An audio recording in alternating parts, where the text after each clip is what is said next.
Tomorrow's 10:27. I looked at that video I left you guys, and I didn't purposely pause that at 10 minutes and 27 seconds, so that's creepy.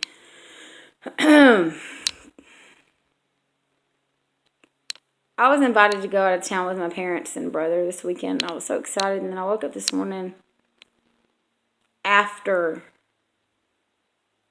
I was tormented last night, mainly by my mother. And sooner or later Dad, because if he doesn't give in to what she's bitching about, the bitch keeps going. So I kind of understand why he does what he does.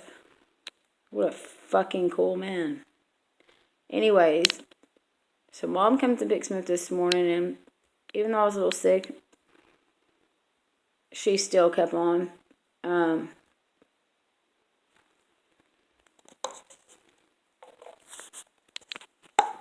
You know how, like, when you're in the car and you feel nauseous? So I said that. And I have lots of neck injuries, too. She's a fucking bitch. And, I was talking about how men and women drive or something like that. And then she slammed on the brakes and, like, it jerked my body forward. And it was really, really painful. And it was extremely passive-aggressive as well as unnecessary. It was abuse. That's her second strike. Last night, I thought I was going to use, and so I asked her to please give me an Adderall. I'm on 40 milligrams a day, but I wanted to take an Adderall because I felt like I was going to relapse. Excuse me.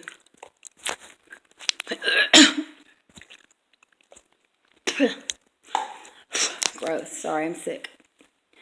And so she texts me back, and she says, okay, that's fine. Immediately, my whole body calmed down because I knew it was going to be okay.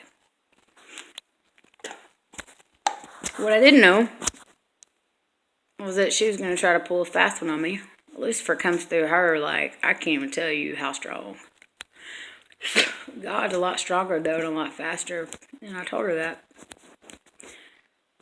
Anyways, back to the point. She texted me twice and told me that I could have the Adderall. My dad even texted me, check my fucking text if y'all think I'm crazy. My dad texted me, he said, calm down, you can have your Adderall. I'm going to put it on the porch and then leave me alone. And I don't know, we went back and forth. So, I get all the way home. My very wonderful, she is a saint. She'll say she's not. That's what most saints would say. Her name's Rhonda. She gave me a big hug this morning at the clinic, and she said, I want to tell you how proud I am of you. And that's what she was talking about, was the hear and dangle the pill over me. And, I didn't finish. Then they texted me once I got home and said, we've made a group decision. We've agreed with each other that we're not going to give it to you now. And so at that moment, I was like, that was fucked up. And I went outside and I sat down with my puppies. And I chose not to use. Because that's what they want me to do. They're expecting a reaction. That's what they've learned. And I didn't give them one. What I did do was write a 3 or 4 page letter to them. And I left it outside after all the electricity had been cut off. And I told them I had no light, no phone, no AC, nothing. And they left me like that. They don't want me to get a job because of this and this and this. They want complete control over me. The control demon is the worst demon that you could possibly encounter, but he's not that hard to defeat. You have to completely disconnect yourself from people like my parents who use control as a way to control a situation because they don't have any control. They use that unhealthy way. And there are many other healthy ways that can be used. I'm not going to go into such as, time is up, guys. The time is here. It's done. It's over now. Thank God. I'm just saying, when they had the time, they didn't fucking take it. I did.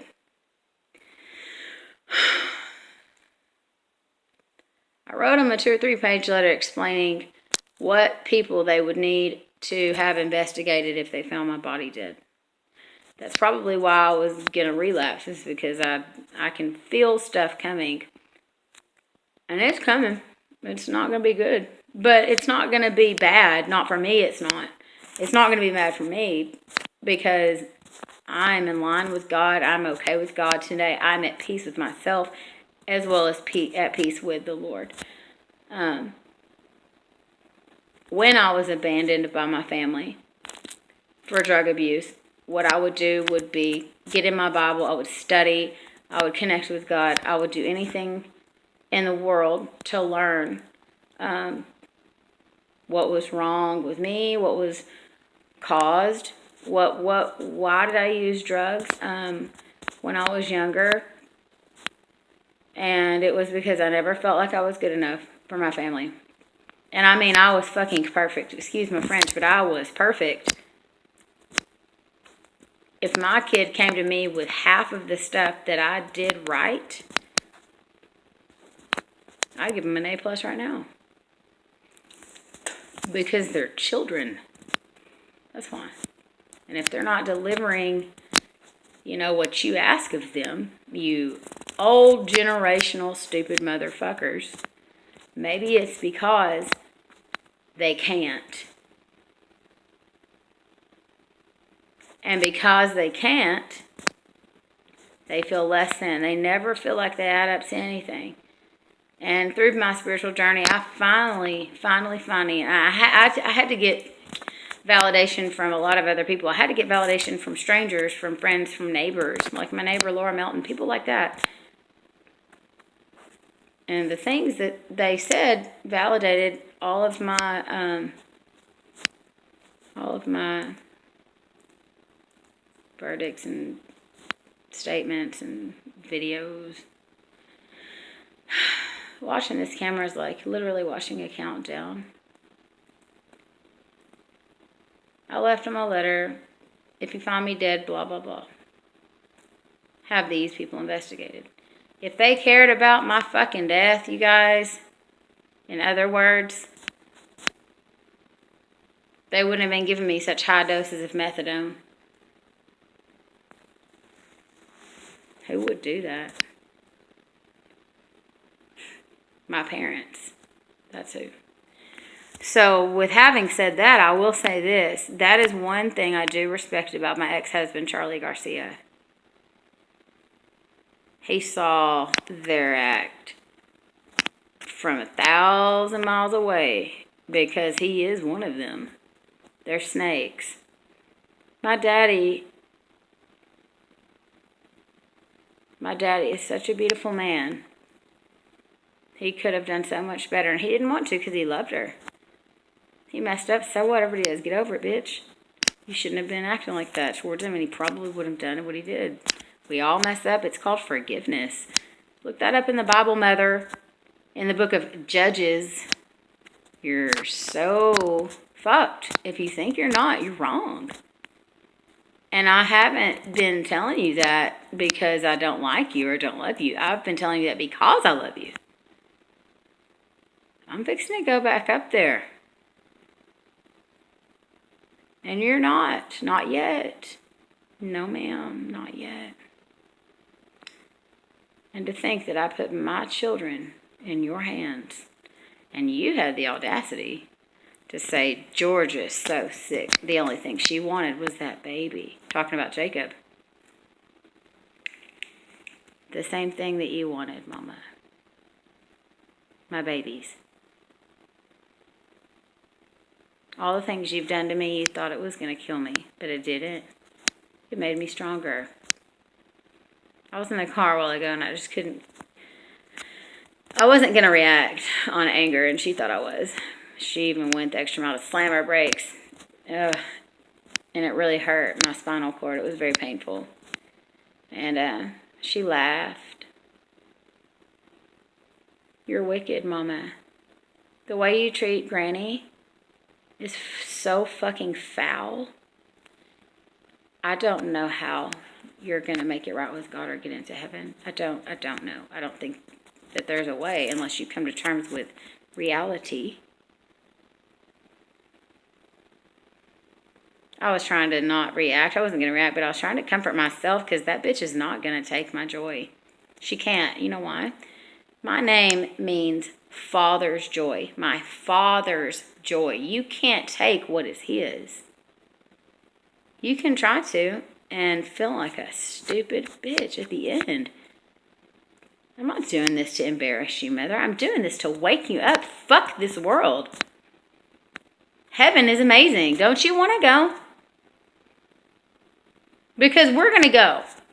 Me, Michael, David, Madeline, Jacob, Dad, Rhonda. We're all going to go. Stacy, Aunt Terry, yeah. All of us. Including Granny, who you always abuse. She might have abused you in your own. Okay, it's called forgiveness. Once again, I forgave you. But that does not mean I'm going to continue to tolerate it. No, ma'am. You either get better or you stay bitter. And bitterness is what you chose.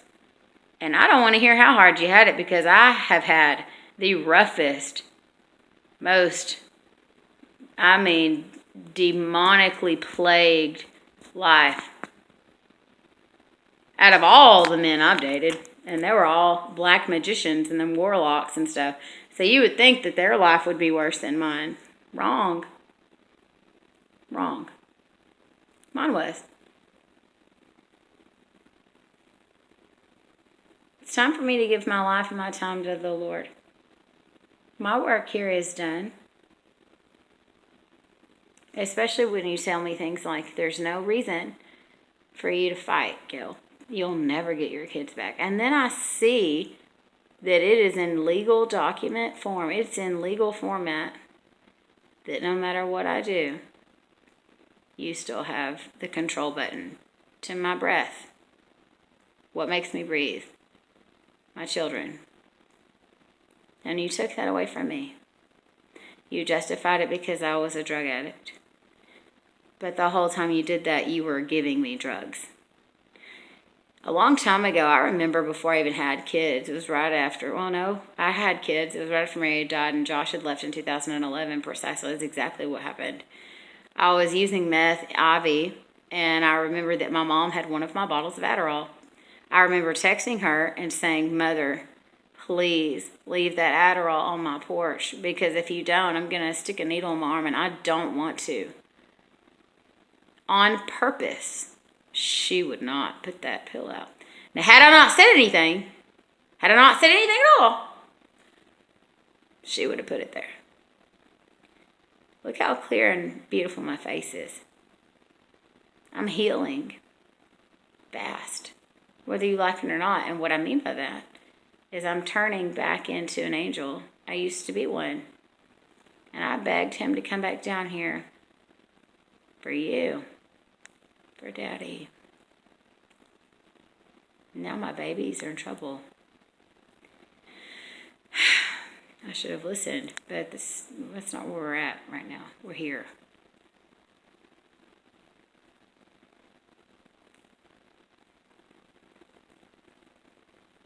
Abandoning your own child in trade for a new child, it kind of reminds me of like the rich bitch thing. Like, oh my God, I bought a little Yorkie to put in my purse. Oh my gosh, it pooped.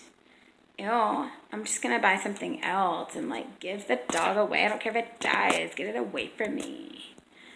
Money has destroyed you. Why do you think I don't want anything to do with y'all? You don't want to have anything to do with me. But everything that you don't want to have anything to do with is the only thing you could ever say would be she did drugs. Okay. Well, in rehab, they teach me why I did drugs. You don't want to hear that part, you know. But it's okay for me to get stoned every day. No. I'm not going to sit here and combat with this anymore. It's not normal. I'm almost 37 years old. And if you think your old wrinkly ass that got a shitty face job is going to outdo me or my beauty or my purpose, You are very mistaken. I am stronger than you, Mother, because Christ is all I focus on. It's all I think about.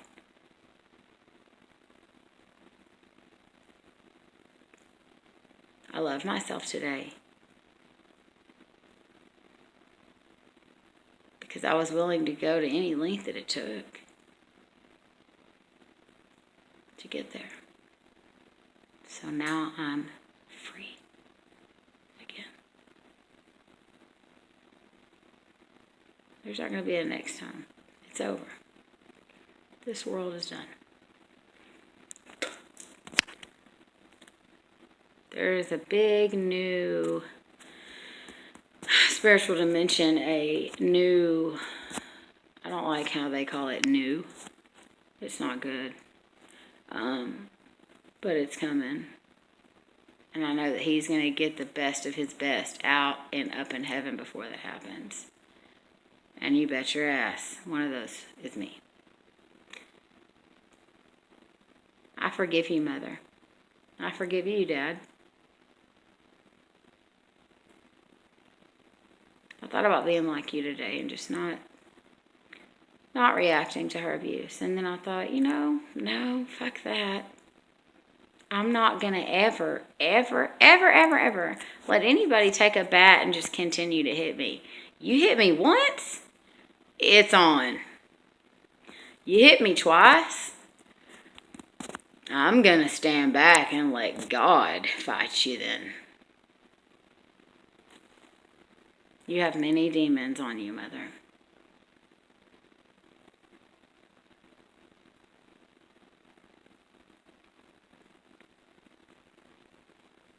How many times has my dad found me dead in different houses in Corsicana? The cops were never notified. It was all covered up. I have a popped titty. One of my fake titties popped. Yeah, by the way, y'all, I have those because it was their idea to give me a mommy makeover, to pet me up so I can get over my daughter's stuff. That is not how that works, okay? When they were performing cardiac arrest, I went into cardiac arrest several times too, but whenever they found me dead from the methadone, I was blue and purple. All I can remember from that night was I just felt really good, and I went and cooked dinner for myself. I did something that showed self-love, and then I got into my bed, and I turned my little light on, and I read 3 or 4 books out of the Bible, and then I went to sleep. Daddy or you hadn't been by there in weeks. Guys, I'm telling you, weeks went by. I had no phone, I had nothing. I kept breaking them and throwing them, and then I finally had somebody named Lee Barber who found the cameras in the phone from Jordan Stevenson that y'all hired that fucking tweaked my whole attic out on 26th. There were cameras in my bathroom over my bathtub. If you think that your abuse is any worse than mine, you're absolutely mistaken. The level of abuse that I actually was encountered with proved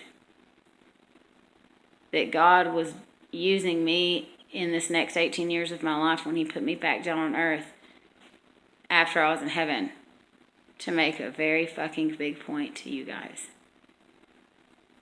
I don't die until he says so. When he says so, I don't die. I go home.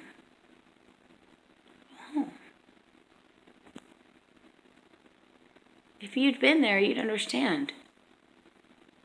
There's nothing on this earth that I would want to take with me. Except my loved ones and stuff, and my kids.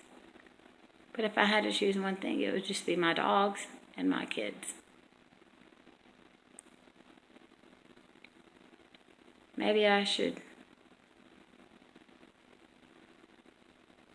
just go get in bed. It's time. For the rest of you that are watching this video, just know that I know that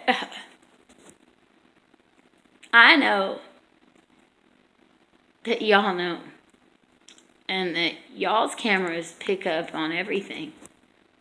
This is just my camera.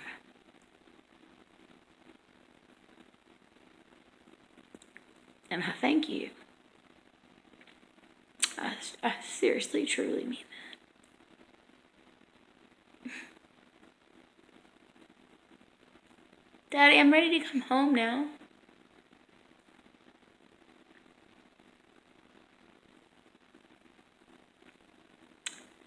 I only have one rule. No crying at my funeral. No crying. Because it's fake. Kind of like that song. She says, funny how it's, wait, she says, funny when you're dead, when people, or wait, she's saying when you're dead, that's when people start listening. If I die young, in a bed of roses, or something like that. You should listen to the lyrics of that song.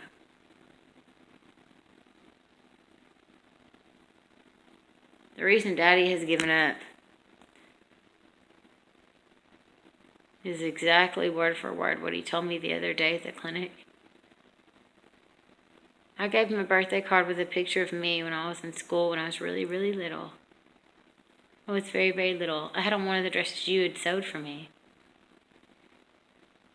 You can thank Granny for teaching you how to do that. Your mother is about to die. And all you can do is bitch about the inconvenience it is to you. God's doing that for a reason. I love you, Mom.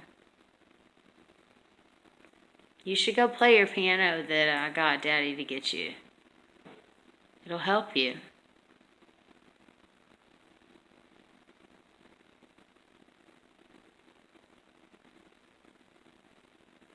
Tomorrow is the 27th.